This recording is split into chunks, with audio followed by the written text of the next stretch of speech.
I don't know. I don't.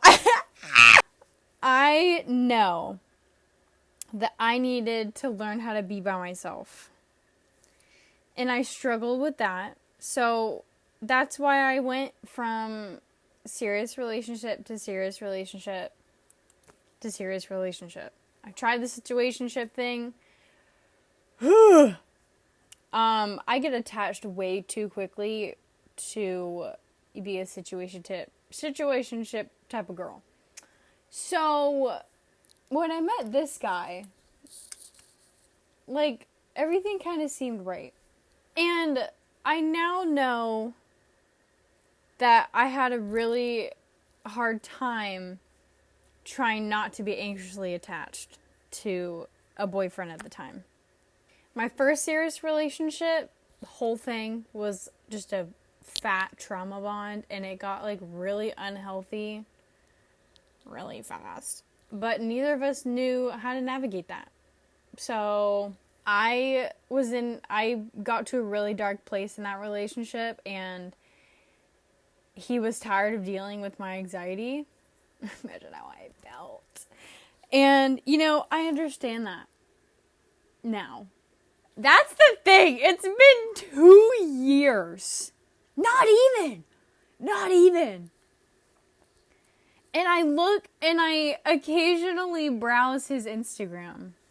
Okay, he is exactly where I thought he was going to be after we broke up in like a year.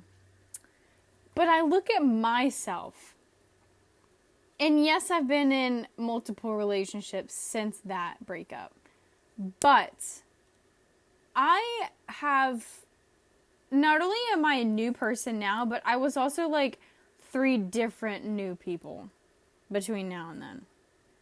So I can say that I'm like, relationship-wise, my most recent relationship, my most recent breakup, I was in a much healthier place than I was in my first serious relationship. My second, there's 3. 3 serious relationships. First one, high school, we were both in some pretty bad places. Second relationship, I was doing better. I was in a better place. I was working it out. But I was also just a lot to deal with at the time. And I was still working on trying to self-regulate and deal with things by myself. In the third relationship, my most recent breakup, his occupation meant that he couldn't really talk to me for like 2 days. And we would text and update each other. But I definitely learned how to just kind of like exist. And then when he would be available, we would just hang out and talk and whatever, and everything would be fine. I don't really understand. And obviously I'm not going to understand because it's God's timing, and like, he never tells us what's going on, obviously. And I can kind of see there were a few things that happened that kind of led up to this. And there were a few thoughts in the back of my mind. There were a few comments made by friends and family that were telling me that I shouldn't put all my eggs in this basket. Because that's what I always did. Every time I got into a new relationship or a situationship or met a guy, the first thing I would do would kind of be like this risk management in my mind of like, okay, stable job. We're going to have this many kids. We're going to live here. This is how our life is going to look. Girl, you do not know that. And I like finally came to terms. I was like, I think I can live with this. I think I will be able to live with the relationship of this guy. And a few things happened that were kind of like, okay, God, I see what you're doing. I know you're doing something. But like, what are you doing? Anyway. And not only that, but this guy that I just broke up with, he brought God back into my life. When we first met, I was very far from the Lord. I had given up on religion. I had given up on trusting and learning. And when I met this guy, I saw what God had done with him, and I said I wanted that. I want to be patient. I want to be kind. I want to be selfless, just like this guy. And like, I'm grateful for that. But it's also,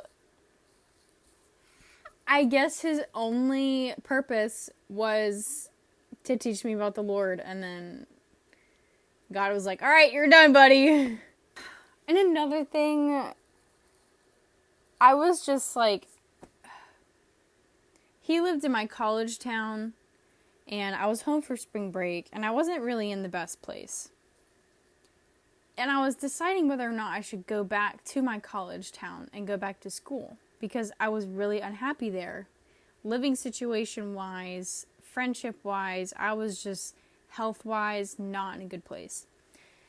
And I was talking to my Nana, and I said, I don't really want to go back. And she was like, well, like, what are you going to do about so-and-so, my boyfriend at the time, my now ex?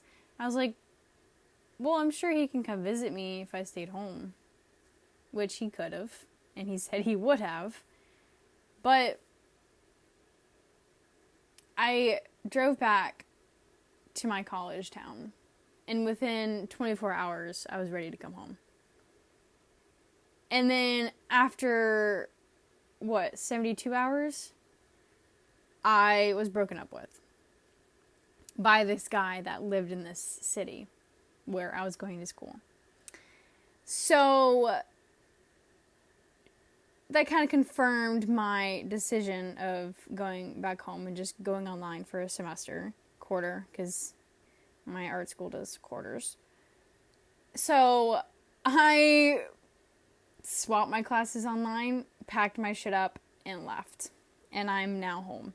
What's crazier is, yes, I was in a horrible place, but the breakup, it hit me, and then, like, it didn't come back, if that makes sense. Obviously, it was completely out of the blue, first of all. I mean, we had the most normal day ever, and then out of the blue, boom, paragraph. And, like, obviously the rest of that day, after I got the text and everything, I didn't fight it. For the first time in a conversation with a guy about a breakup, situationship, boyfriends, whatever, I didn't fight it. And I think that is what resonated with me the most. Was, if he already made his decision, why should I try to fight it? So I didn't. I told him, I don't really know what to say. Like, I hope you find what you need. You hurt me. And then that was kind of it. Blocked on everything. Deleted all the pictures. And then the next day, I was back to working on myself again. It's just, obviously having heartbreak put me in a worse situation. Put me in a little bit darker place. But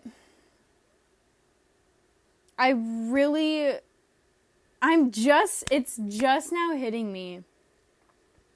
I didn't fight it because I knew I needed this. And what broke my heart the most, obviously it was out of the blue and nothing happened. Nobody did anything wrong. But I knew I needed it.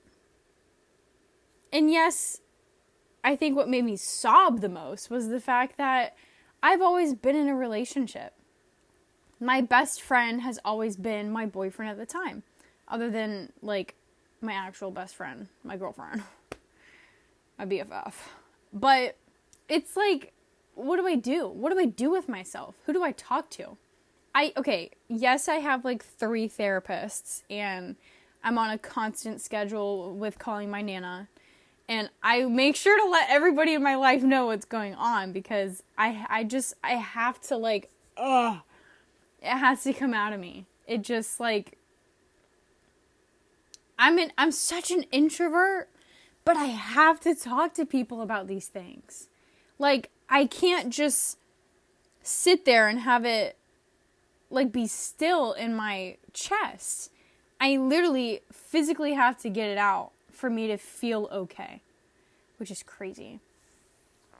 But I think I was battling with 2 sides. Like, the black and white part of this. The white was, okay, I need this. I need to learn how to be alone, completely alone. I need to learn more about myself. I need to get closer to Jesus, and I need to dive back into the gospel, and I just need to put my eyes on the Lord and be by myself. Because I'm not alone, because I do have Jesus. There was also the black side of it, the dark side. That was, this is going to be hard. This might be my quarter life crisis. Okay, I have never been completely alone. Maybe like more than a week. Less than a week. I don't know. I have never not had a moment in my life where I don't have anyone to say good morning to. I don't have anyone to, like, go do stuff with me, like dates. Everything was a date.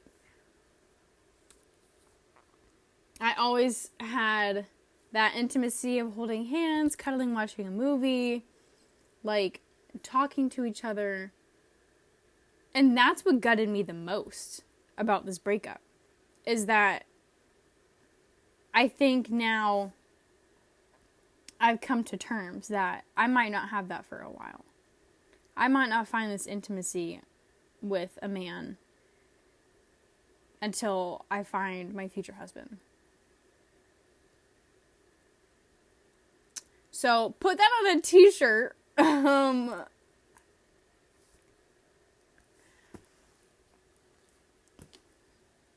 So, and there's no point in trying to find another guy. It's just going to be the same pattern, and we're going to break up, and then I'm going to be in the same place that I was now. But finally being aware of it and kind of like stepping out of the situation, I was like, this needs to happen. This is going to be probably the most difficult thing in my life, but this needs to happen, or else my life is going to be on edge forever and ever. So, with that being said, I'm chilling. I'm chilling right now. I drove back home. Drive was pretty rough. I had a rough couple days where, like, I couldn't really eat because I was, like, anxious and heartbroken, and I was just like, what's happening? So my body was kind of, like, not doing good. And the thing with eating and anxiety and feeling like that is, it's this, I don't feel good mentally or physically, but you kind of have to feel good physically in order to feel good mentally. And I had anxiety about eating, so I couldn't really eat. And my anxiety made me either queasy or no appetite, so I couldn't eat.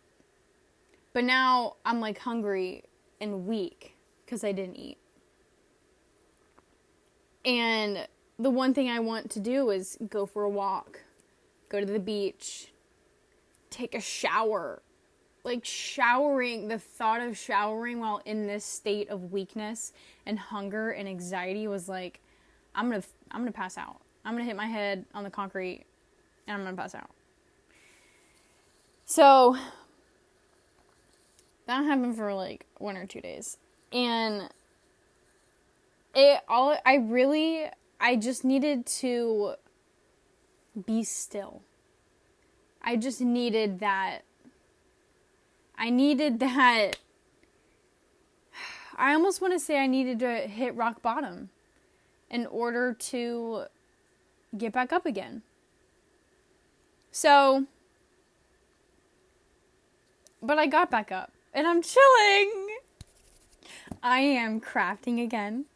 I am talking to my best friend like nothing ever happened in the last like 5 years that like I pushed her aside for my boyfriends, unfortunately. And I'm with my family. I went to church yesterday all by myself. I have realized that the physical intimacy of having a boyfriend, and that's not like, in bed. I'm talking about like holding hands, hugging, cuddling, just like playing with each other's hair, like just being together no matter what you're doing. That intimacy of being together and choosing each other and putting each other first is what I was going to miss.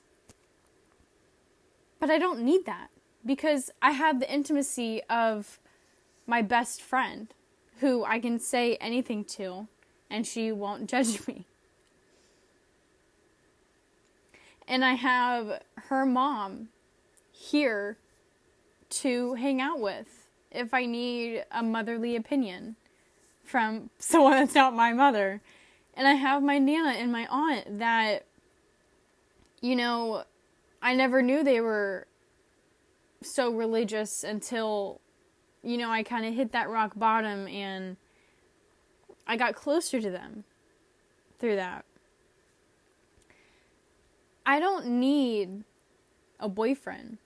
I don't need a relationship to be fulfilled with intimacy and love and talking and fun and laughter.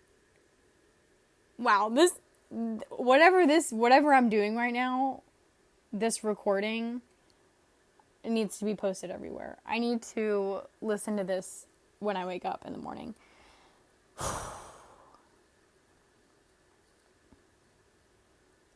And I think I'm okay with that.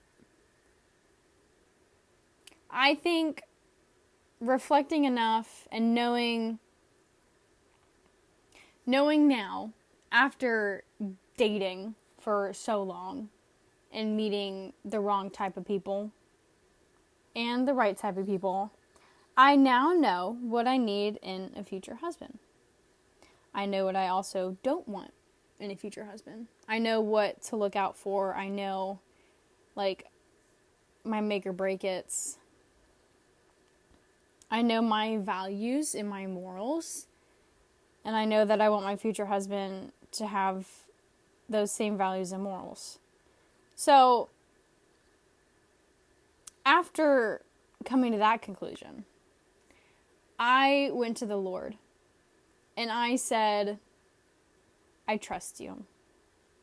Because I do. I trust that He is shaping my future husband just as much as He's shaping me right now. And I hope that my future husband is single and working on himself and in this lonely state of finding peace where I am as well. And I trust that God is shaping someone exactly for me. So, I didn't mean to do that. Sorry, that was weird. Anyway, I wrote down in my prayer journal, I said, Lord, I trust you. I trust that you are shaping my future husband into the man that I need in my life. That you're pulling him towards the way Jesus lived. And that by us growing closer to you, you will bring us together. So, I say so a lot. If this were to be, like, transcribed, there's going to be a lot of headings. Anyway.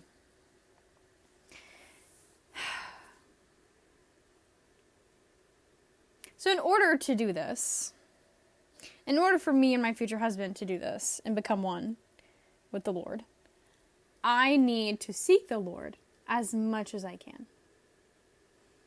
And I'm learning.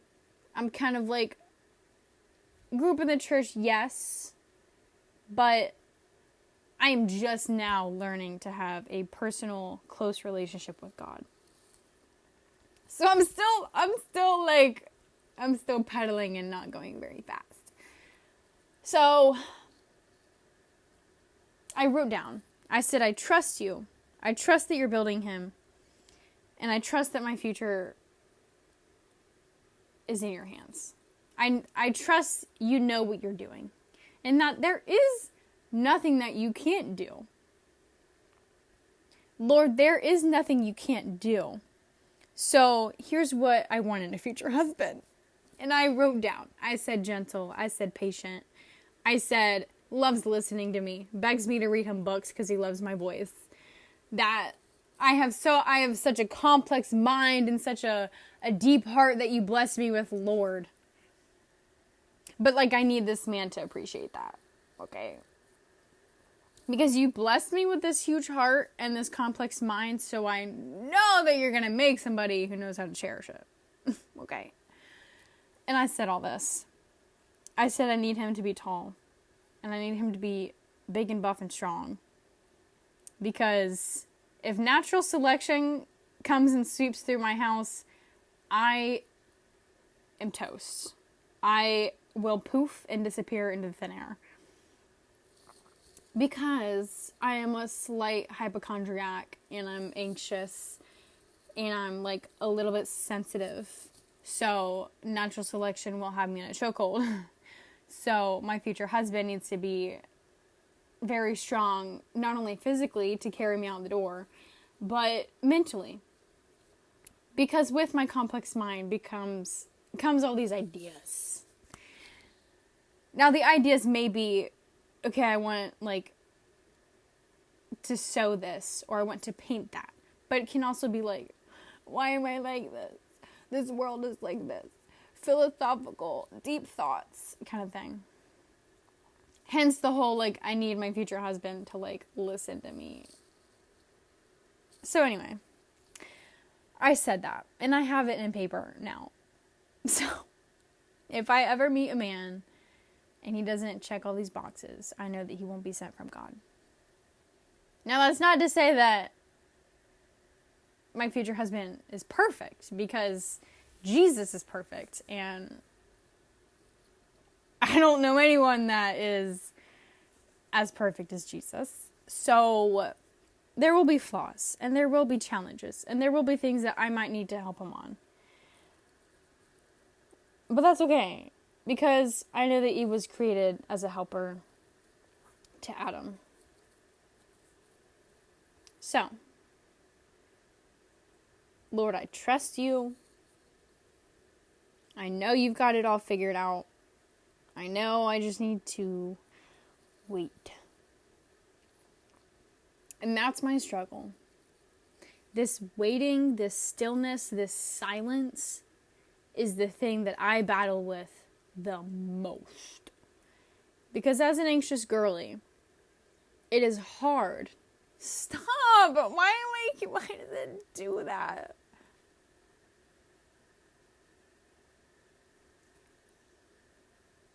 Okay, because I am anxious. What was I saying?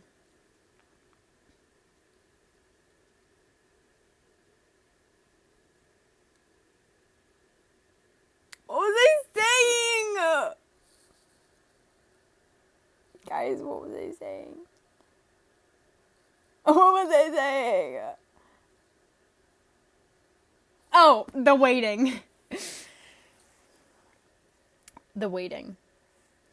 Like I said, I trust that my future is in great hands. And everything will work out how it's supposed to. But I'm looking at it as like a very big picture. I'm looking at my life And it's like, boom, there's my life. I don't know what it is, but it's like, it's there. So it's the decisions that I have to make today. It's the thoughts that are in my brain today. It's all of the little things that I have to do to get through the day to, like, survive that I struggle with. Because, like, yes, okay, one example. I'm looking to move off campus for my junior year of college. And in my college town, everything downtown is very expensive. So I'll probably need a roommate. I probably need to find a downtown complex, apartment complex, but that's not like an arm and a leg of rent. And I need to be able to afford this rent. Okay? And I trust that God has that figured out. He literally has a checklist of like, this is where you're going to pick, your roommate is going to come to you, and you're going to be able to afford this. But like, I still got to like sign the lease. I still have to put myself out there to find a roommate. I still have to go tour all these places. And that's just one example. It's the easiest example I can come up with. So, let's bring that into me as a person. Now, the last couple weeks, I have wanted a lot of things. I've wanted to be healthy. I wanted to feel like myself again. I wanted to start exercising, start praying regularly, reading the Bible regularly, and make friends, build community. And I don't remember if this happened in a dream or if I was like actually in my bathroom. This might have been a dream. But either way, I had this vision where I was looking at myself in the mirror. And I had this list of things that I wanted to do with my life. I want to go walk every day. I want to dye my hair pink again. I want to be this person. And at that moment, looking into the mirror, I almost felt like I was crawling and like reaching my way out of my skin, trying to escape my anxiety. Because my anxiety is what keeps me from being that person. My anxiety about, am I going to pass out while I go walk for 30 minutes? Is it hot outside? Am I going to get hungry? Am I going to get thirsty? My anxiety has kept me in this limbo for way too long. Way too long. And yes, I go to therapy. And yes, I pray. But nothing was happening. I was in this same pattern over and over for like the past 4 years. And in this vision, in this moment, I was looking in the mirror, I closed my eyes, I'm thinking of this person. And in the corner, in my peripheral vision, I feel and I see the Kenley that I wanted to be. This amazing, healthy, colorful, bubbly, giggly, nice, gentle, patient, anxious, free, anxiety-free Kenley was right there in front of me. And I could see her hand. I could see it reaching to me, but it was just a little too far out of my reach. And I prayed and I said, God, I feel her. I feel the woman that I was made to be. But I just don't know why I can't be her. Why can I not take this step and take her hand? And I said that, and all of a sudden, Jesus appeared next to her. And I knew at that moment that I needed to change. Something needed to change. Now, this was before my breakup. So that led me to think that this breakup needed to happen for me to become this girl. This woman. So, yeah. And I woke up from that dream, that vision. I was pulled back to reality. And I said something needs to change. Something needs to happen. I need to put in this work so that I can be this woman for the rest of my life. And then what do you know? Within the next 2 weeks, my boyfriend at the time was supposed to come visit me for over spring break, and stuff happened and he wasn't able to. And I was looking forward to that for so long. And I asked God, I said, I don't understand. I know you know we love each other and that we love you and all we want to do is hang out with each other. And I don't know why you didn't bring him to me. And I got really upset about it. Really, really upset. A couple days went on and I was able to hang out with my Nana. The days that I was going to spend with my boyfriend at the time, I spent with my Nana. We went shopping. I joined her on her errands. She had to go get blood work done and I was like, all right, I'm coming with you. And then we ate at Cracker Barrel. We went shopping. The next day, I went over to her house and we hemmed a pair of pants that I needed to hem. And it was exactly what I needed. And same thing that week, we had a baby shower for my brother. And I stayed at my Nana's house because we had company staying here.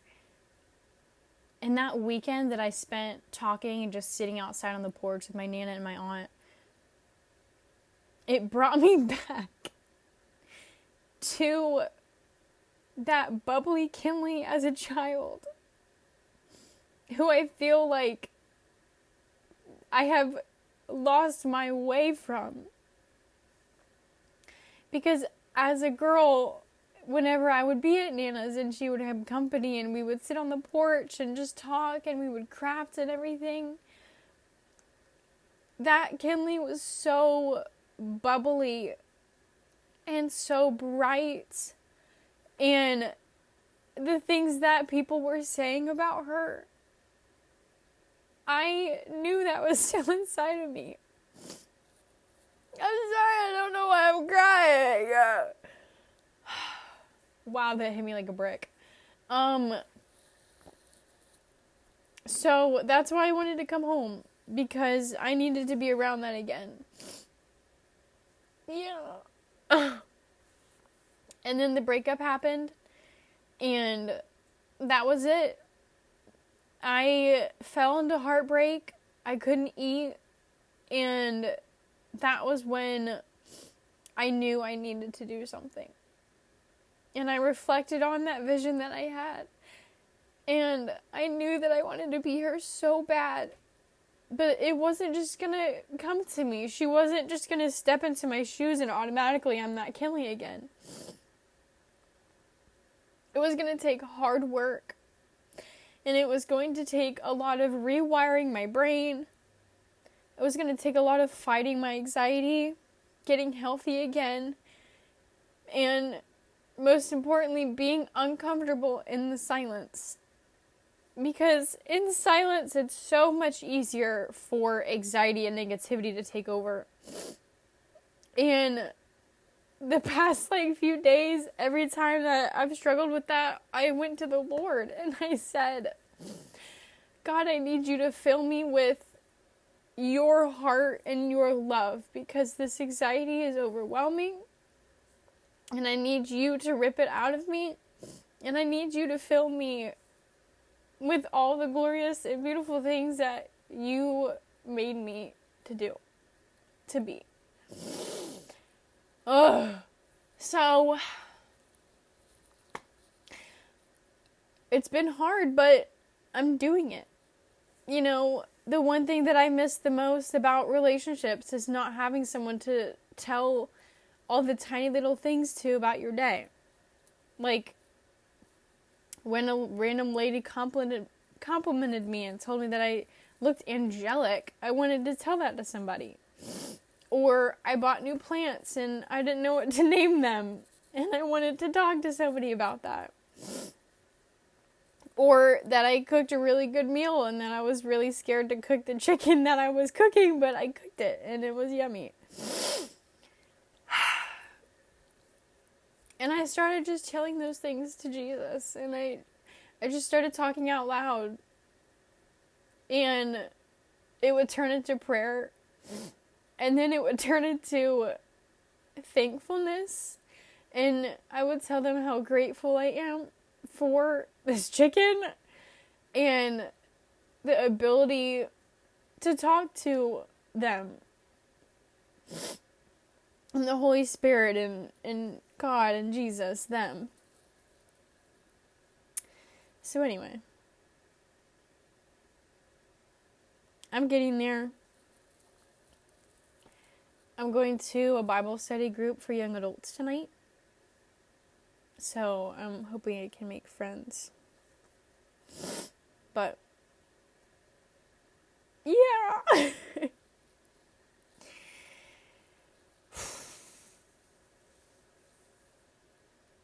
That's been my life recently.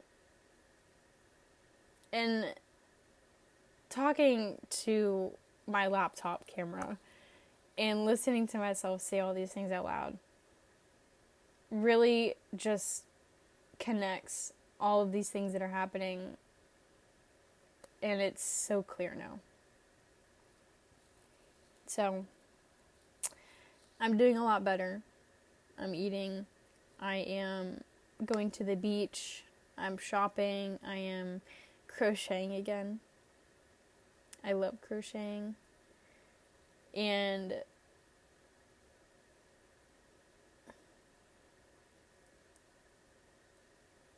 I feel more and more like that Kenley in my vision every day. And it might get hard sometimes in the future, but I now know that I can overcome anything because I have the Lord with me. Every single breakup before, I was lost, I was purposeless, and didn't know what to do with myself. But now that I have this amazing... Where's my Bible? Hold on, I need my Bible. My beautiful Bible! She's pretty, isn't she? Hardcover. Now that I have her, I have purpose. I know exactly how I need to live. I know exactly what to do in these situations now. I know exactly who to go to. God. And I know to cast my worries on Him, and knowing that Jesus was human, that the Lord's perfect Son was human, and He also experienced anxiety, and He also wept, and He was sad, and He was angry. It makes me feel more like a daughter of God, knowing that His perfect Son felt as I feel. So, thanks you guys for listening. Sorry I got all teary.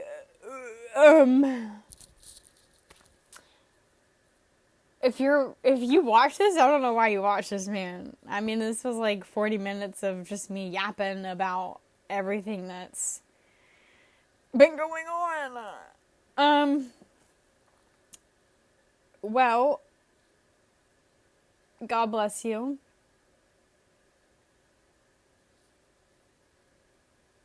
Yeah. Thanks for listening.